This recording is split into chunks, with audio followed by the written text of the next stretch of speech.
alela mai mo mai vai mo mo po kala me afamsang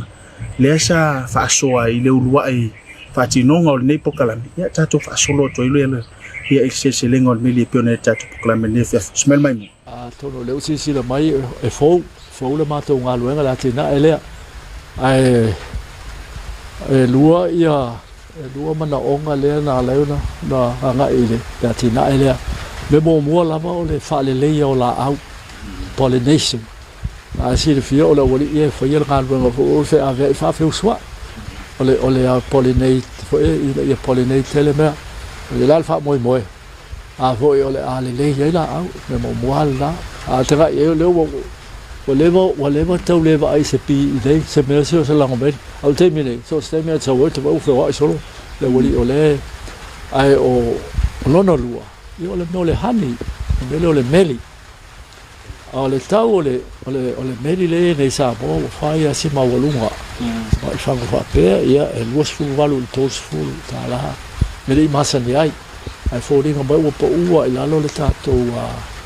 le fato ina ma le atina o le lang meri sa mo te le mala lepe ai sa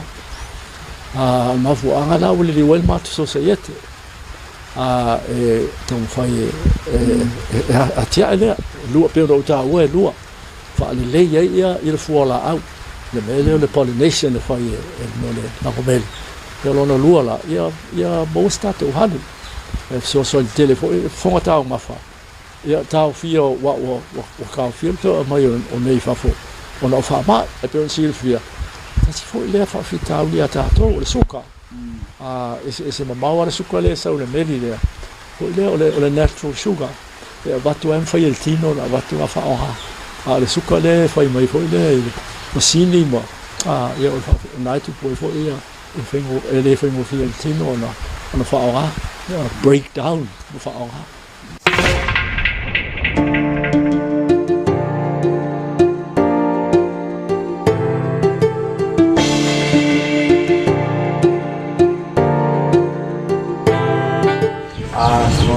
Paola mai o lo fa si fi ma lo lua ia ka kongo le si o manga mai se la vai ki me vasco ila au io la au ulanga voi fali nem pu ai kusa per ma kwanga sia ke kwa kai masina ma lo si kwa le ona o le ke mo ko mai nga kusa ila lo kusa ya kama le ko simba o se o le simpa le sa pun ya ke mi ne makala ku le na sen ja ku ko la la ko ri mal han yo le e la ko ku la ka ro la nga ha la avea se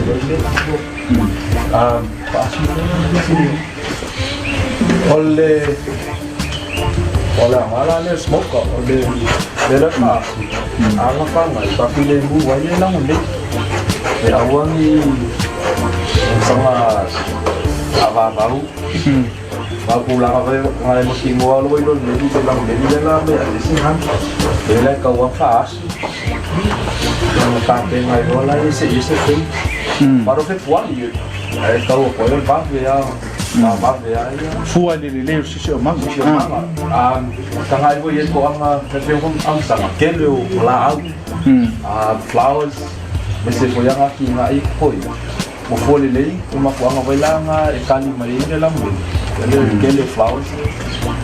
e mo la le bisa anga fiona vai la sang ini adalah kafe lala pakai film kalah so si mai mo friends fa ale ko mele ni han averola e fale yo na esel fale ave mo video ko si ma ko check there ko han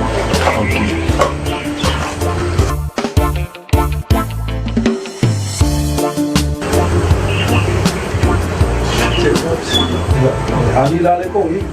de la ma ali le Papa aku wala ya. Terus ada surprise.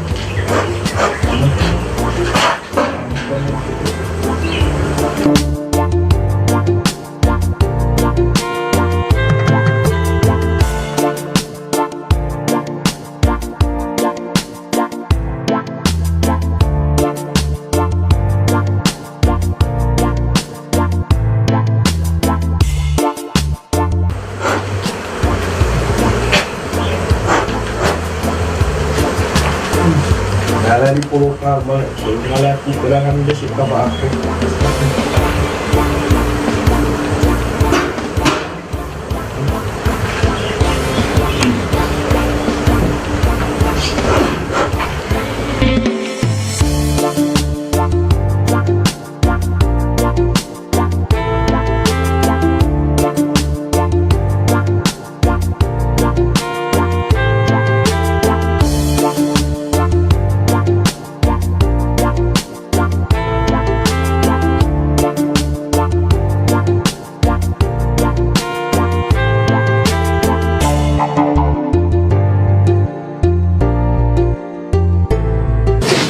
Salah, ini malah aku conference lah ave. Habis perfect. Last kali aku ani nila mo ko conference di ba?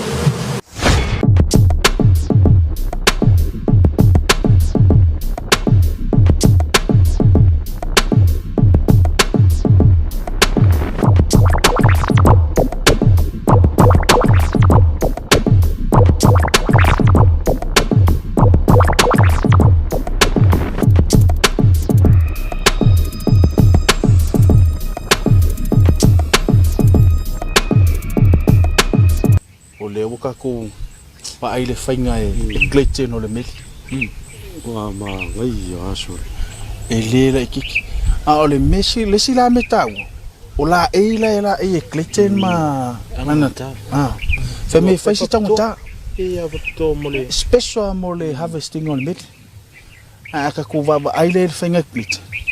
Me mo ava kur mela le pese. O le smoker. O smoker. Fa me fa nga e fa file mo ai ya le lango mi awangi I ula vale fa tino ro le ya vai le sile me le alo ka ko kupe fa kau le han ele ngata ya nga I vai ya ai nga fo mo fong tau mafa le la wo em fa yon fa ti Ma ngai le smoke. O smoke le ngol. o smoka le fa asu Vai fa aso. So le fa kangi makole. ya fa tino ngal bang Ale ma ngai vui le fa talanga e sunga krit. Ya se ko nga lang. yo Ya le fa mo yo le lang le handi le la ka ko ye. pe lang au No ka mo le golden syrup. Le me ai pang keke mo. a fa me fo ila isi han ya mai pe lang ruli fa me la klechen e lo ai lang o le se manga le ye lo winga flowers me va pe ale lang of sidak pite pole ale umia fa me klet o le mele alinga vave ia from sanga ele nga kai le se manga e kele la au file mu wanga fa me o mango e manga mir file mu sal piso ko ma ngayan me va venir se ai ko kasi la sanga sala la wa mai o le mele fa moinga le la o ave esel mil ai ko mai fa moinga ko fa ilisi me Makke mai la lang me makang ilal melil. le ai Ya. Kido. ya Kako yo, kako vai. Ma ngai ya yo. Nga pipi ile me nga pipi do ka ringa le au ke fa longo ko.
mai le process ato o whainga o le seselenga o le meli. Le hani e pe ona ngā lue sunga Clayton se tasi o le kalaputonga. Ia e seselenga o le hani a le sunga a whamsanga. E pe ne vaenga o le tātou pokalami. Ai nisi tu tā o le atina e o le meli. Ia e au na sila fia o le tātou tunu. A le la whasoe sunga a Clayton o se tasi o le asosi. Ia ue hilo na sila fia i le fo ito i ngā tina. Ia i le tā ua fo o le atina o le meli. Ia e pe whaale o amana ia tele o le tātou tunu. Ile nei vai tau, ma lo se fua klete. Ala se fua. E mwhai ona e whaasoa i le tūlanga o le atina, e lo le meli, whaamuna mone. Aftai lava ni whafsiri, a tatonu ia o le tūlanga lava nei meli. Ia o se atina e tele na le mai lovo tele tatuatunu. O le tūlanga lava ia, e le mawhaina whamatala tāua. A mtalu na matane atina e le luasu luono lasu fitu. O tatonu, o tele lava suinga loa ui atina e le whatoanga. Boa mai o le vanga le beekeeping fa Britania. O le pito tau lava ia o le beekeeping. A pe o le whainga le langbeli. O le ola i lea o fuala au. Mankua whaila i le susuenga wha sentisi lava ia. O le pollination e whaonga i le mangu lea o le honeybee.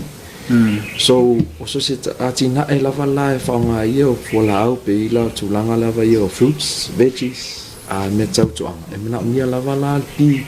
e whainga mea tau le pollination.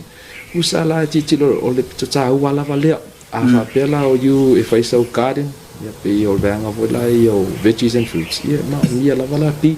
Pe ila na erosa manatu ia. O la la mea le mwhaina whaatino rone ia tina e pi kipi. Ia te leo tau sanga ia na te le furiso soani mai o sesi o tata longa ni sa mua mea la valea ia tau pi kipi. Leo fionga fo ia alesta ting. Ia le statina na tele fo le sosoani ma to mai na i faso mai ia le ala wa faso lo mai na faso atu le sosilo Samoa Farmers Association ma lo o tau ia o i la tina e le umi ma fai ona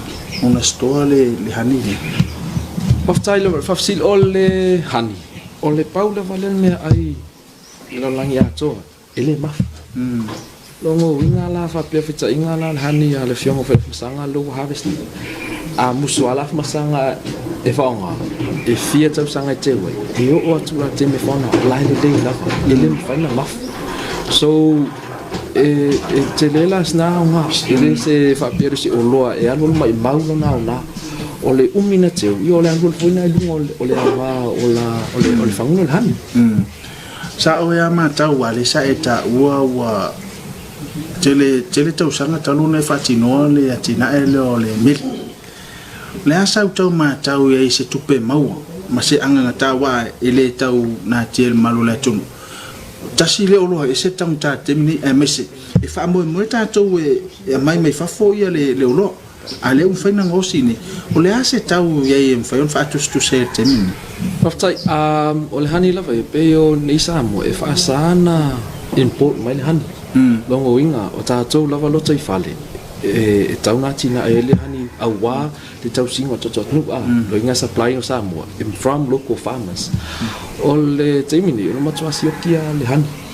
o le e tanga i whai o tama i whanu hani lua se lau 5 kalama o luna i le lusu 5 le lusu valtala i le tama i whanu lea so a whapela e maua sau frame me tasi e tumbu i le 1.5 pita ai kangola vai tama i whanu pe monio tama i whanu se ono le vale ia na talo la i whaatele lusu 5 tala i e kasi alo frame e o vatuma se lau mantupu ka wa a koa la o expenses pe o tulanga me tau cost ng whaonga i ngā tina so i le mwhainuma tala atu i te le ala var se leni o le tele o tau sanga e alu ai lunga si o ki mafu anga lava o le anga o le swingo tau a fa pe tele ti munga o foi le tulanga ya fa no tino la va ele mfaina mosta to hani langa o le man fa mo munga la e alu mai fu la produce al han a fa pe la tele ti mo ya mo tino e to fa sanga tuan man to ai han ya ma fu anga la le tu ele si o ki ta to fa man e pe tai pe la le tuan ni la fiunga sang ma tuan le la votau ya le lo mai fu la wa tuan ma lo si al supply han ni but was from tala ya mo tuan le ar sen ni mo le tina o le asa to ma tau o ani fa fita uli le fa tino o le tina a o le afu isa utau matau le ala e whaafainga tai o tangata o na whaatino le atina. O le whaafitau li temi nei o le swing o tau. Pei o le climate change, o le timunga, i o a wha tele timunga o tele foi a wha, e tele lava le avanoa po le tulanga e ona awhia o pusa, whaleanga ina o pusa.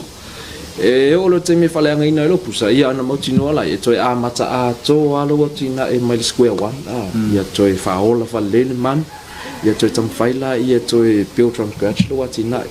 ia e se swing o tau, o longo lua inseki.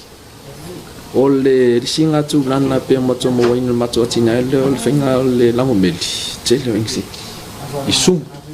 ia o le sile manu i saun tamwhai avel hani. Ia ona a fiala si o ke whalele hani. O lon tolu, ia o whaonga ina la i o vaila au. Pei o tele lau whai whatoanga po beekeepers, te ia all organic farmers. Winga le whamatalanga e le whaonga ina i o vaila au. O le mafuanga lava, a whaape whaonga ina le vaila au tonu le 5 sulmita mai le fale lo te wai le pusameli o tino a ele ola le man o fumes pe o tu langa vai la ona afia ila le ola le o le lang meli o le sila le fa fitau ia o isi va tele fa o isi fa fitau lo temini o lo uma le fa ona pe o pusa o le tato hani tractor o lo mai e mai fa ele ma faina fausia tono sa mo o le tautala o loa ia le a whaafitau li pe tele no tanga tele mana o whaile atina e whaapea la ngai tauna mai whafo e sao mai whafo i o loa but o le o msa i lava i nai tausanga e to e mo waise atina e le a whaafitau li na e tau na o tana whafo i o loa e a matara atina Pero le sina vaenga ta ua nai te la e fai fo stau muta fai zinga tauta ana ma fai lava na sui nei ofu nei tonu mai wa ola la business yu yu tina ia te mine e tau ana o mai whafo i ofu a wa e tau ana pupu ia o fonga ia o isi tangata o alisi mafuanga fo mo ina e o isi tu lang o isi tangata e musu e fai la tina e langa e ona tino o le lang beli fa pete wo ia u e tasi u ia fula ia na o le tu langa fa le tonu na ave fa ma but o le pole lava le mea mo tene na musu tate whalatina ai. O le sa mai mo mai tato o tuno o il whaasoa sunga e kleite. Ia mesio sele ina o le meli. Ale whiunga e awhamsanga o teitei whono o le soso le whai whatuanga. Ia mesio le whaasoa tā ua mai lava le rasanga mua si o mai na tino mai le whaatino o le sele ngol meli. Salo le la whaisi in tato malolonga e tato whaasalaunga le tato langolango o tūl whalolo whatuanga vei te taliu mai. Le la tato si atu fo ilisi vaenga. Ia il whaasoa sunga a whamsanga. Ia il mafuanga fo ina whama i tele ni ia tina. Ia meise, ia o sona langona o waili ni te mi o lewa vae.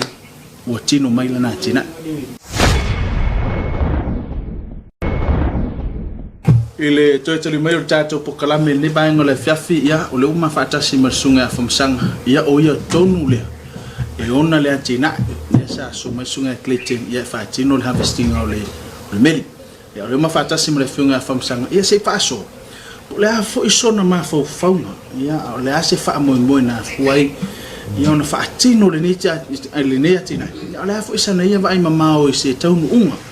ai me so le manuia e o ia la tina ni boa sia ia ona fa tino le tato tunu mangna ila to ia o ele to mai fa pitol fa tino ma lo se fo manuia la fiong alo ho se fo la soa e a mai so fina ngano fa mo le fa msanga o la se fa mo na fa tino ila o ya tina e le o le pi le sanga ta mai tato tal no nga mo bua ile ta wa mtamatang ia me se le sa e ta o fo ia o le e tasi ala pusa ia a fu le temina fa ta mo o temini o le o va be ona e va ai tino la la bloquete ia o pe an sil fio le matu fa la tonga le foi le Samoa Farmers Association io lana onu lauti ha male tonu uwa wa luenga le so ni la foi fatu anga si tia mo fa le la tu foi au onanga ele ngata mo le manuia o la tu lo ia e mo fa no tu ia ainga il tamao ainga ia e nga mo le tunu le ona silfia o fatoanga e o le tasi leo poutu o le tatu tamao ainga le o termine o tau iena i swinga to boy le boy le tu risi le au ta fao yo boy mai si me fa ona po nei me fo me yo le ta o services me fo mai a sa mo ai olona o le poutua sa ye o le tatu ele na o le koko popo fai talo pe o meana mo le ave fafo ia mo le fonga ta ma fa tatu tino o le ai foi la ye o le wo o mai le nei taimi le wo tonu mai a pe o le fisilia le foi me o le la comeli ia a e tele no le tupe sa mo le fa luina I fafo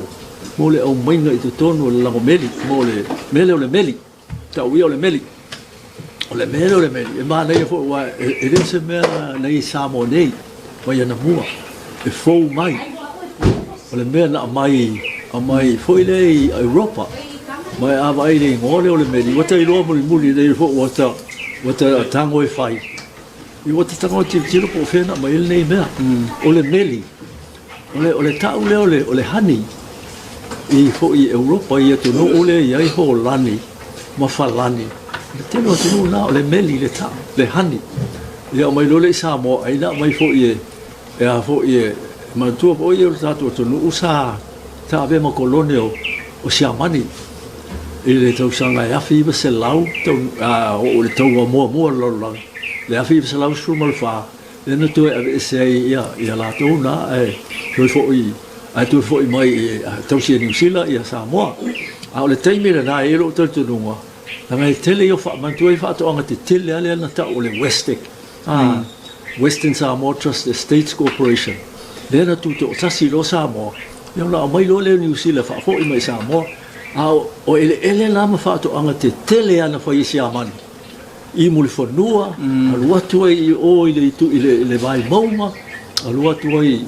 mantu o le povi o le koko o le niu o le tele o sai Hua fa foi mai sa mo no tu ta sa mo le ala si ona va enga le tu nei o le leta o le stick we ese le western sa mo al me bo ia o le tele o fa to anga na tu ia sa mo le termina no va ai la le la lata ma tu ia ta ai le mata o pia fa to anga ma lo po mo ia ava ai le meleta o le southern hemisphere o muli fa nuar fa to anga new pito te lea le southern hemisphere me te tele lana ia o tala noa ona o le tāua o whaato anga I le tamau a inga o le tātua tunu ia o le aunga fo ina o le mātu o unanga o le alai tau mawhai o le alawa se mea fau o wha o popo mai o le tau mawhai la o la au fau ia o nisi ati na e fau e tali atu mo le mana ongo le tunu pe o le mana le hani po le meli tele tātua tu pele alua I fafu o le ala wa tau fia le taimile nei ona fa ma yo le o si fia yo wa ru e lunga le tau o mo tau tia le tau le o yai o tau fia ona ya fo e me tau fa a ma yo me yo lango meli ele le ter sa mo ele yo o ma ele te lo fa ma silia na le anga ile la lang o le ala tau pui ele tatu si o manga a wa so e lunga tau ia o le ngā luenga lale nei me ona o tāua tau mawhai ngā so sa iete lawa ia ila ia mawhai e whai whaato anga o nā tia ele nei mō le lātou lawa manuia ia le ngā te leo le manuia o le tātou o tano ma wai lea o loa sili o le tāua fo I mō le soifua maloloina ia ele ngā te lea ia o le tamau a inga o le whai whaato anga lawa ia ia o le pese ia o le amatanga na o le ngā luenga o le ngā luenga whai whaatasi ala mātou so sa iete ai le lei pēra whai ma longo atu o e ma whai na whaatino o le so soani mai I tupe maua mai so soani mai I meo polo keti fo ina I ele polo mai Europa e ta o le a fo o le FO for ACP o Farmer Organization mo le ACP o tupe ia mai Europa mo tu no nei o le Pasifika, le Caribbean, ma Afrika, o lo fai pa anga ma luna, o se tupela na mal polo ketile na, le fai na fatino le ngā luenga le e mātou nei, le o fai whātonga. ele tau mo fie ia tau o mea no tau sila iai le masini le ele ia se mato masini a fa mo masalo le tau sanga nei ga to e mo mai si ba nga tu pe so le lo fai fa to io de mo vai le se masini tau tanga ila e ia o be fa to mai fa ele ngata fo le o pusa ia ta tu tiro ia e mai fa to ai ni sina ele tau mo fie la ai o le nga io o mi lo fa mtala ia le fa bo na ina ia mafai ona tia e sa mo foi le foi le tau mafa le o loa fa natura mo le soifu maloloina lo na lua mo le yo tamao aina lo na tolu ia mo le tamao aina o foi fato mai ia ole a foi ole amasanga la ia le lawa sa tatu ile amatanga ro tatu amatan lenga lo ia ho tatu e tatu e fatas ile so ia ne te fo ngalo ia te tau ngalo be a o ma fai fo ile le so tanga male fa sal la wina fa pe nei ia ono so ni mai le mato fa pa anga ma le store agricultural store le eBay tele ia fa te to fo mo le na so ni tele io o fai ai ona na fai nei fa sala longa ia mor sil fiele tonu o nei fo ia o nanga o lo tam vela o fai fato ta ua le sunga kliten le mana ia le sisi o manga le ila o atina a tonu le fai ngo fie fo ile ona vave ona sesele ala se so ni na tina ilo le pi inicio watina ia fa tinu te o fetai wa le si la o fa mana tu mai wa le si a le fa banu yang tele ala ona la si le fia ia ole mele ole la ngomeli ia e nga tele mole fa pole ni ina fa ia fa pena fa fiu so inga ole a fo ia mola au to e alu atu tu le la au fo le la au tane ia ona pipi i mai ele o me ho ia ona sa le to e tu ia ona mo ele so ta inga na e so ni ba o le sia wala felele ai me na pole ia ai tele ala nga ala to ia ma le fa mo tele ala da so ni mai le ile a fo il fa le lingo o la au le fu o la au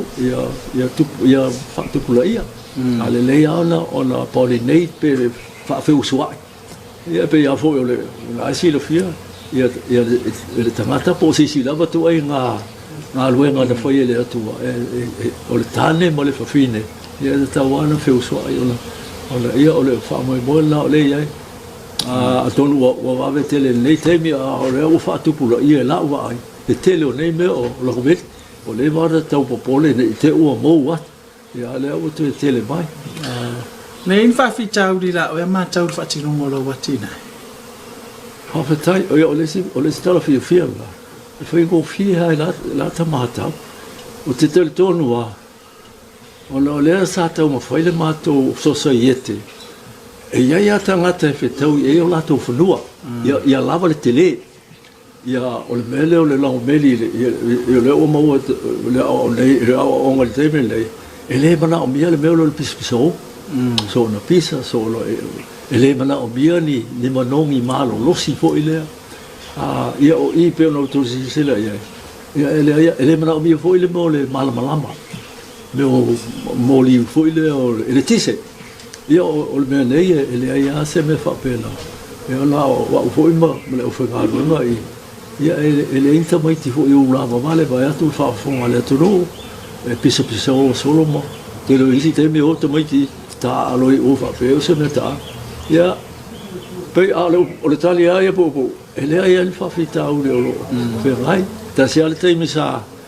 tau po le ai o no te mi ti mo ma le na batai a fulele o le mete ele foi ngo fiona ele foi ele meliona la meliona alue e ngalue foi le ma mai le le meli ia pa foi te tele timonga ia o le tau ia solo le ia ton foi o temi timonga ia la sui foi la o le ua sele la watina o le asa o ba ai le tulanga ia po i se fa mo la fionga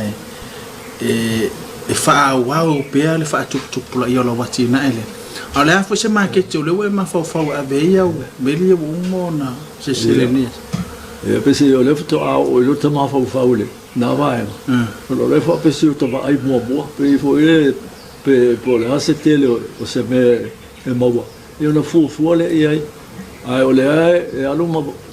tu i fo le o roma ti lo ia me o lo ia fa o lo ia ia mo le tau o lo ia io le market na la ta vai se i fa so tai se ta pena mo ia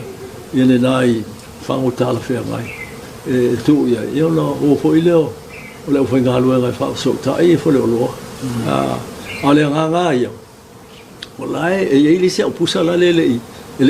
fa ola ona mana o bia se queen se ta mai ta i fo ile se tu mai ta e a fo io le ai e ele si vai agora mato vai ngai esse pitolo o ele fa mo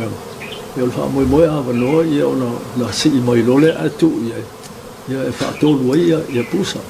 ia ona ai fai balia ele fa mo ai o so saiete ia fa tu pula ia ele mato le o ama inisio mato ona o mafu anga na pisi ia tal fa gaile o mana fai e tu lole ia wa mana mia tele ia mai fitawile si ai ngale o fanua tau singo fi ai fa ola o fi ai ale alfa mo ai ia fa tupula ia ele ta ia ona talia tu ia le tele o le meri le mo e sa mo ele mana onga le ia e lo ai le tau a foi o le tau le o le rosa furu ele e tau mata te o le mana onga ia fa tele ina tau mo fie le mo o mo le tonu le no fa o ai lai foi le o lo ta ona sa dia le tua mo tato na sa dia le tua mo tato do fast ke la kofo le han ni ko i so e ai ko mi le Bawa ke buat. Boleh hani pan ni ya. Kofo kong wa dia. Kilo asu. Ni de tu yang sau chi. Sau mai yang bersama, sau yang bersama chi ka ko. Dia na kofo kwa de kakak na sau de et. Delicious. Hai pai, esok pizza masafa. Kofo per kamaro, Jesus. Misi amar delicious sole asa wa Jesus.